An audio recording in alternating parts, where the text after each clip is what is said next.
दोस्ती से प्यार तक का सफर। रिया और पंकज 5वीं क्लास से गहरे दोस्त थे।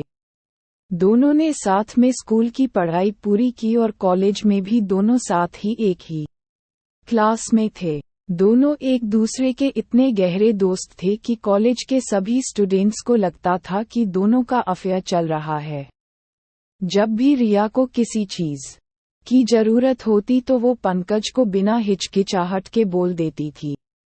दोनों बहुत लंबे समय से एक दूसरे के गहरे दोस्त थे। दोनों इतना घुल मिल गए थे कि कॉलेज के बाद भी दोनों फोन पर या व्हाट्सएप पर बातों में लगे रहते थे। समय थोड़ा और बिता, उसके बाद पंकज के दिल में रिया के लिए प्यार वाली फीलिंग्स आने लग गई थी, लेकिन वो कुछ बोला नहीं क्योंकि उसको डर था कि कहीं रिया गुस्सा ना हो जाए और उसे गलत ना समझे, और वो रिया जैसी दोस्त को खोना नहीं चाहता था। रिया पंकज के हर अच्छे बुरे वक्त में उसका साथ देती थी। दोनों का कॉलेज पूरा हुआ और दोनों अलग अलग शहर में जॉब करने लग गए। रिया दिल्ली में जॉब कर रही थी और पंकज गुजरात में था। दोनों के शहरों में तो दूरी आ गई थी, लेकिन दिलों में दूरी नहीं आई।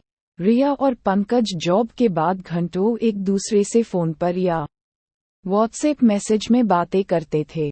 एक दूसरे से इतनी दूरी के बाद दोनों को अपने बीच का प्यार महसूस हुआ।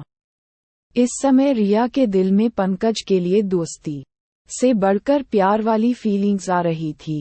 ऐसे ही 2 महीने अलग अलग शहर में रहने के बाद अब पंकज से और दूरी सहन नहीं हो रही थी, तो उसने रिया को फोन किया और बोला, पंकज, एक दर्द भरी आवाज में, हेलो रिया, मैं कल दिल्ली आ रहा हूँ, मिल सकती हो क्या? अगर तुम्हारे पास समय नहीं तो कोई बात नहीं। रिया, अरे पागल, कैसी बात कर रहा है, तुम्हारे लिए तो समय ही समय है। तुम मिलने आ रहे हो, यही मेरे लिए बहुत बड़ी बात है। मैंने तुम्हें बहुत मिस किया। इसके बाद सिर्फ पंकज ने खुशी खुशी फोन रखा और सोचने लगा कि रिया को कल क्या तोहफा दूं जिसे वो हमेशा याद रखे। तभी पंकज को याद आया कि रिया को सबसे ज्यादा डॉग्स पसंद है। पंकज फोन कटने के 10 मिनट बाद ही एक पेट शॉप में गया और एक छोटा सा क्यूट डॉग लिया। अगले दिन पंकज दिल्ली पहुंचा और रिया से इतने दिन बाद मिला तो वो थोड़ा इमोशनल हो गया।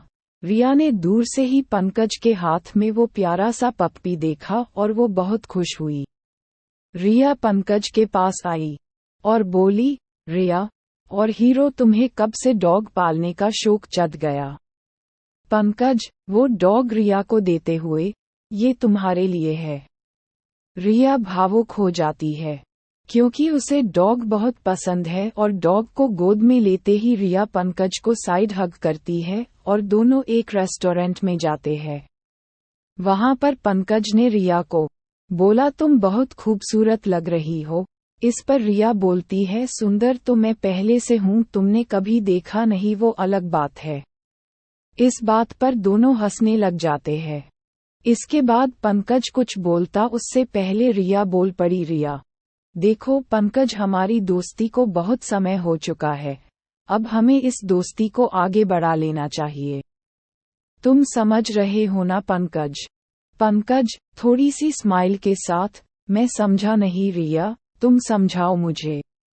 रिया, आई लव यू। रिया के एकदम से आई लव यू बोलने पर पंकज को झटका लगा और पंकज ने आई लव यू टू बोल दिया। पंकज ने बताया कि वो गुजरात से दिल्ली सिर्फ तुम्हें आई लव यू बोलने आया था। तो रिया बोलती है, अच्छा, मतलब मैंने जल्दबाजी कर दी, आई लव यू बोलकर तुमसे ये शब्द सुनने थे मुझे, और दोनों हंसने लगे। इसके ठीक 2 साल बाद दोनों ने शादी कर की और अब रिया, पंकज और साथ में वो डॉग जो पंकज ने रिया को गिफ्ट किया था, एक खुशहाल जीवन जी रहे हैं।